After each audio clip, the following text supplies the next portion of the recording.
earlier hands-off rhetoric, the U.S. President Donald Trump has also privately urged the Ukrainian President Zelenskyy to step up strikes inside the Russian territory, even asking him if it could directly hit Moscow.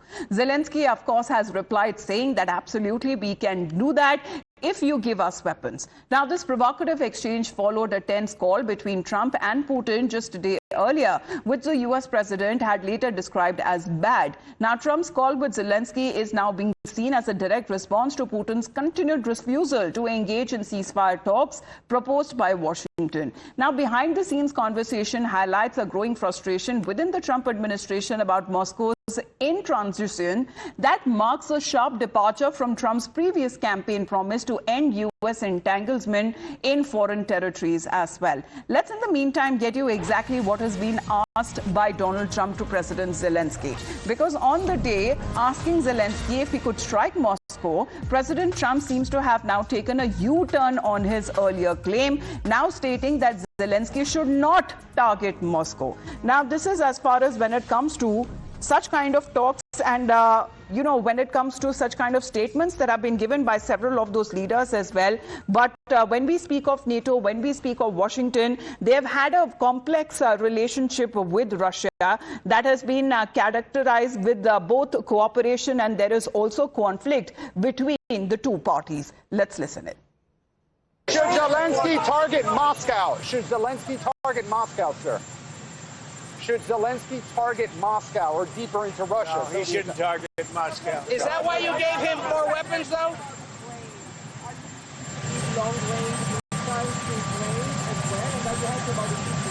No, we're not looking to do it.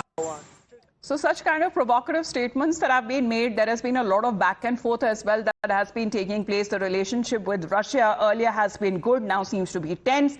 The relationship with Ukraine earlier seems to be tense, now seems to be promising. However, when it comes to weaponizing Ukraine, that is something Zelenskyy has said, that Ukraine is able to target Russia, to target Moscow in particular, if they are given adequate weapons as well. So we are talking about the cooperation and conflict, both sides that have now been witnessed while the talks have happened. The talks have failed as well. And NATO and Russia established channels for dialogue and cooperation in the past. There has been NATO-Russia Council as well. But tensions have escalated, what is being said, because of Russia's actions, particularly its invasion of Ukraine. And now NATO has also responded by strengthening deterrence and defense capabilities while remaining open to dialogue. Let's get in a word from Mr. Fabian, who's connected with us. Good morning to you, sir. When it comes to Russia-Ukraine war, the presence there of United States and also NATO now issuing a warning to countries who do business with Russia. That includes India as well. What do you have to say on that? Well, first of all, NATO Secretary General's warning is he's talking through his hat, because he says, I am warning you. He has no business. I'm sure that the President of the United States can warn. So that is point number one. Point number two is that the latest is that the Senate Majority Leader is holding it up. He's not pushing through the legislation. Third thing is that Trump is not fully with it. And what he has done is that he has given Putin 50 days to agree to the ceasefire. In other words, during the 50 days, Putin can capture as much territory as he wants. And I wouldn't be surprised, though I will be shocked, if Trump had a secret understanding with Putin. And the last point is that, you said about Zelenskyy being asked about bombing Moscow and all that. Trump has made it very clear he's not going to give them long-range weapons. And also, even the Patriot missiles, he is getting only, Zelenskyy is getting at the most only 2 sets. So the whole sort of, Western media coverage of Trump's being disappointed with Putin and all that has been,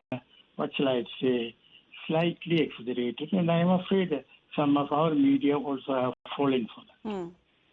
Absolutely, sir, because we are looking at these developments that have been taking place with the recent call that Trump had with Putin, he has described it as bad.